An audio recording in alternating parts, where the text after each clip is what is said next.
Right now, a mom is held in jail with a $14 million bond, charged with murder after the Brazoria County Sheriff's Office says she shot her 4 children. Yes. She was once on the reality show Paternity Court, trying to figure out who the father was of one of her children. This image is per Paternity Court's YouTube channel. Now, this mom is accused of the unthinkable, allegedly shooting 4 of her kids, killing 2 of them. What we're learning about her past from her time on Paternity Court to what she said about parenting just a couple of weeks ago. Now, the Brazoria County Sheriff's Office says that they initially found out about the shooting through a 911 call. Take a listen to when deputies were first dispatched to the scene. We need multiple ambulances. KHU11 got this exclusive video Saturday evening of investigators going in and out of Romelos' home. They were there for around 12 hours, appearing to collect evidence. They also towed away a car from the driveway.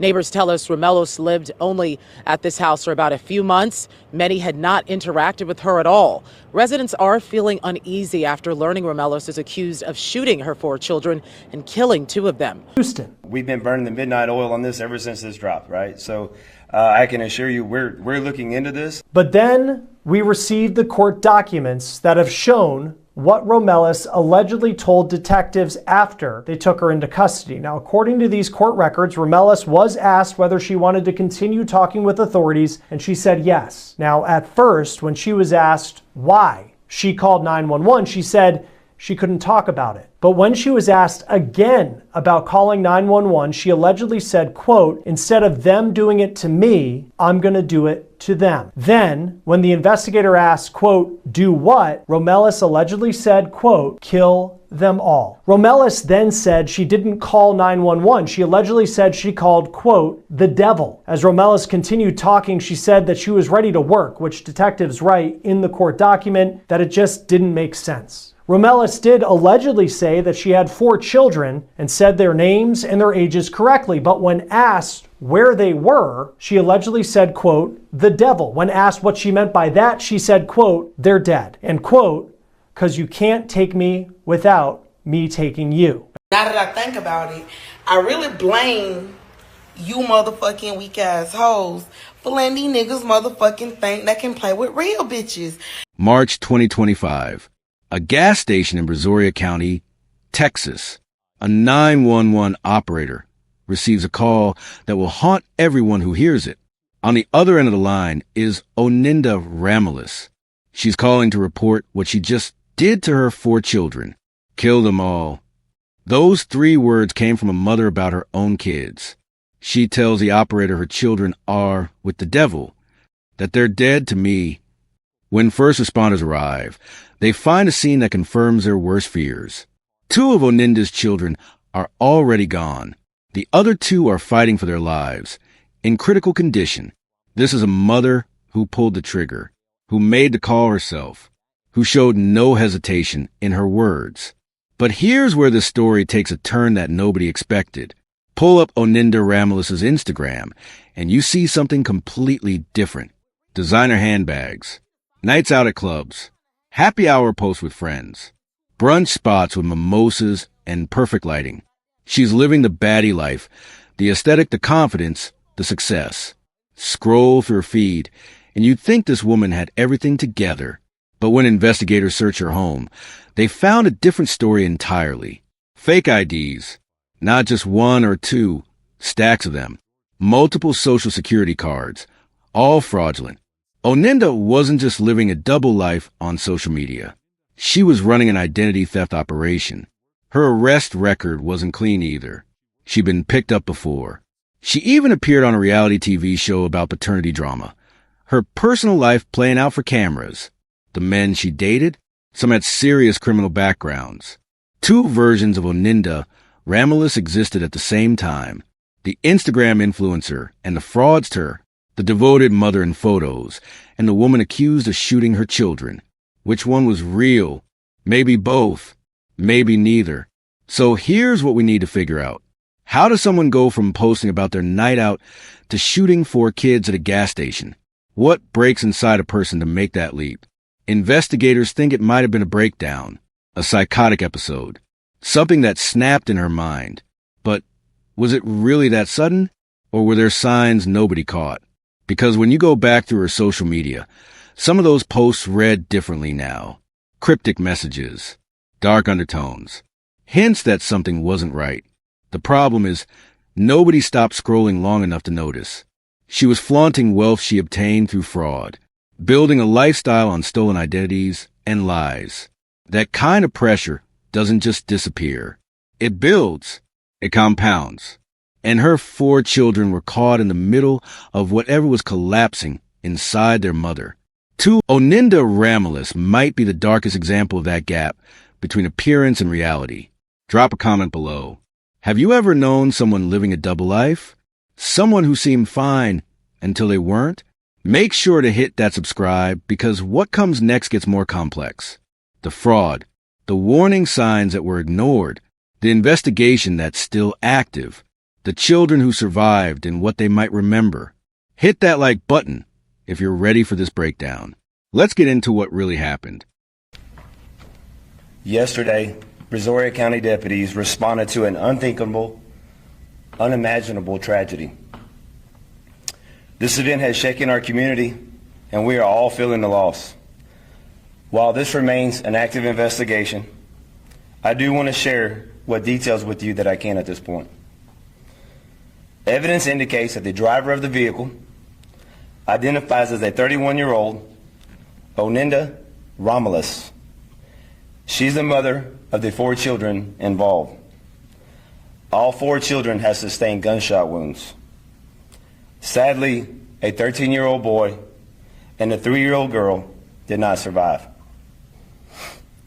We are thankful to report that an 8-year-old boy and a 9-year-old girl are now in stable condition.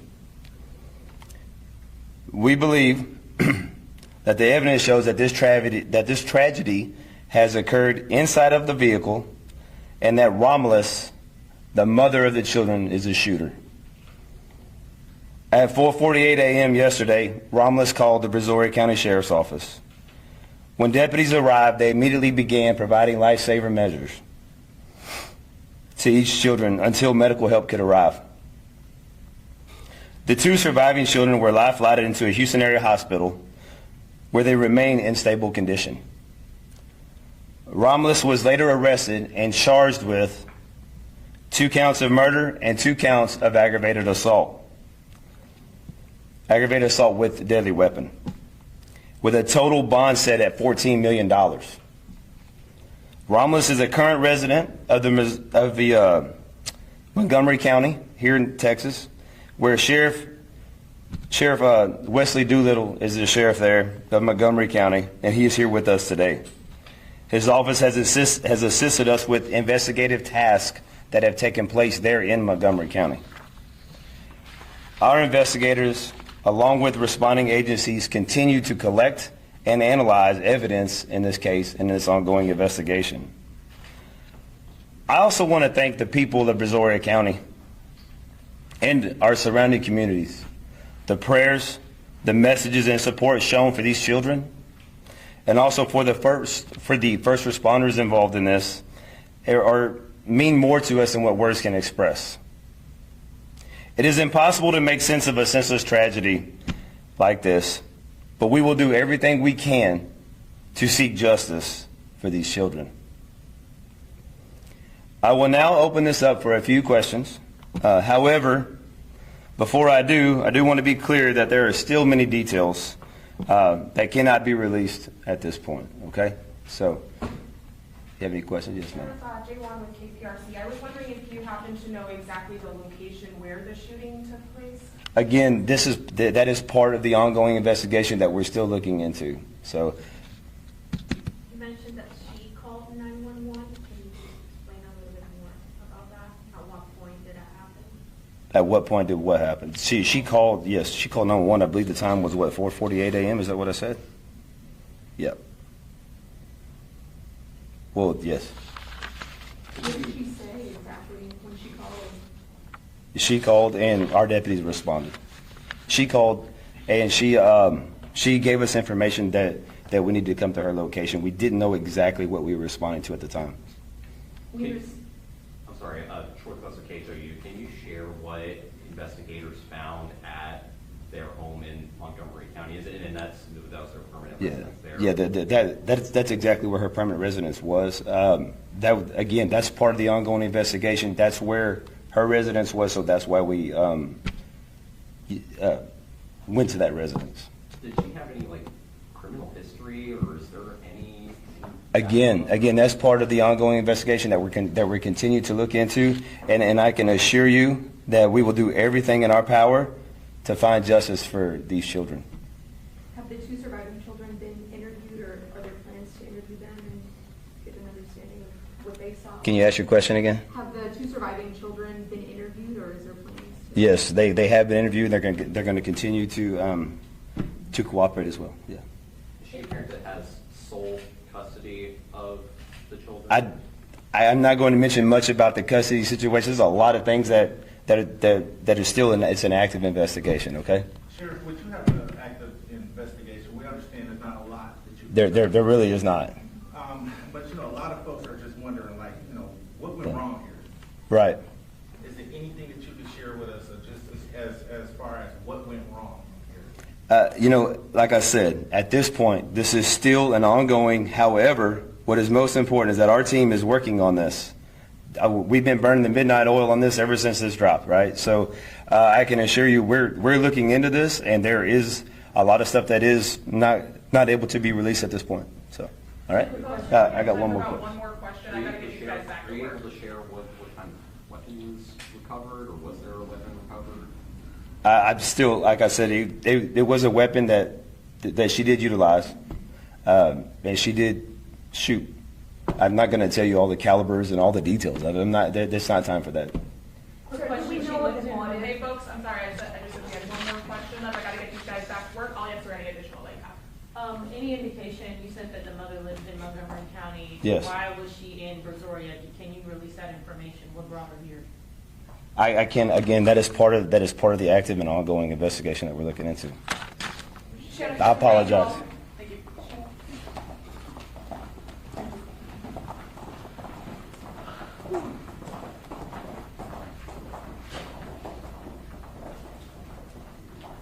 All right, folks, I really appreciate you all coming down here, and I know we are not able to release a lot of information at this point. There's a lot of things that we can't speculate on as part of a criminal matter, but I just really appreciate you being down here. If you'd like, I'd be able to answer any of your questions, and I'll make sure to get that stuff in our release. One question. Yes. What can you share with us today that you didn't know yesterday?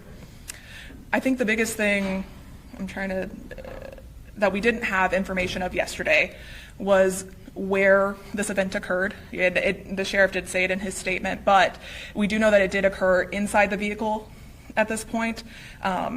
Again, the specific locations, the specific weapons, that is all something that is still part of that ongoing investigation. Was she taken in without incident? I'm trying to think. I would say so, yes. Can you spell her first and last name? Absolutely. I actually don't have that in front of me. I apologize. I will put it in that release whenever I send it out to your respective agencies. And she is in Brazoria County Jail. Correct, yes. And she is on that $14 million bond. What do we know about the motive? The motive, I can't speculate on that right now. I can't speculate on that one right now. I do know that we are working and interviewing both her and any other witnesses involved to try to determine that. In the press release, you guys mentioned something about individuals in custody involved in this case. What are we talking in plural? I believe the phrasing of the press release was that all the individuals involved were detained. We've only actually taken one into custody. So, and by individuals involved, it was anyone who saw anything, any witnesses, etc., just to make sure that we got all that information. Any witnesses, a lot of them have actually already come forward, which is great. So. We just believe that there's just one person involved in this matter, and this is the mother. Yeah, as the sheriff said, the shooter is the mother in this case, and at least all the evidence that we currently have at this point points to that. Just to clarify, you said the call was made at 4:48 a.m.? Yes, a.m., correct. Is there any information on who will be taking custody of the two surviving children? No, not at this time. And it was a 13-year-old boy, 3-year-old girl? Yes, yesterday it was 4 p.m., or the age was listed as 4, and that was my fault. did some bad math. Apologies on that. But yes, very, very sadly, a 3-year-old. And all 4 of those kids were her kids? That is our understanding, is that she was the mother of all 4. 13-year-old boy, 4-year-old girl, and then what are the genders of the other 2 that you know? I don't want to swap them. I know it was a boy and a girl, but let me confirm on which age had which. Do you know, did they like as far as the kids, were they like attending like a specific school district? Do you know what age is that information been? I don't have that one offhand. If that can be released, I'll put it in our press release. The suspect, African American, white, Hispanic. African American female, age 31. Is she cooperating in the investigation? Is she being forthright? Yes, that's a great question. I would say that she has been interviewed. That is the way I would answer that question. Any others? She doesn't have any criminal history? Not any that I can release at this point. Yes. Not that I'm aware of. Any other questions? And the bond, just to confirm, 14 million, you said? Yes, 14 million total for all 4 charges. So the 2 murder charges were both set at a $5 million bond, and then the charges for aggravated assault with a deadly weapon were each set at $2 million. And the 2 surviving children are still in the hospital? And you said stable condition? They are in stable condition. My understanding is that they're still receiving medical treatment, but I haven't verified that in a number of hours. So. Do we know which hospital? Houston area is what I have. Has the suspect, has she already like appeared before a judge, or is she just in custody at this point? She would have had to be magistrated to receive her bond amounts, so she should have appeared before a judge, at least in that capacity. Any other questions? All right, folks, thank you, and thank you for your patience. I really appreciate you. And if I'll be available as you guys take down if you think of anything. Thanks. So where is Oninda Ramalis right now? She's in custody, held on a $14 million bond, one of the highest you'll see in cases like this. 2 counts of capital murder for the children who died that night at the gas station. 2 counts of aggravated assault with a deadly weapon for the 2 who survived but remain in critical condition. Prosecutors aren't holding back. They're considering the death penalty. But there's a catch. She has to be found competent to stand trial first.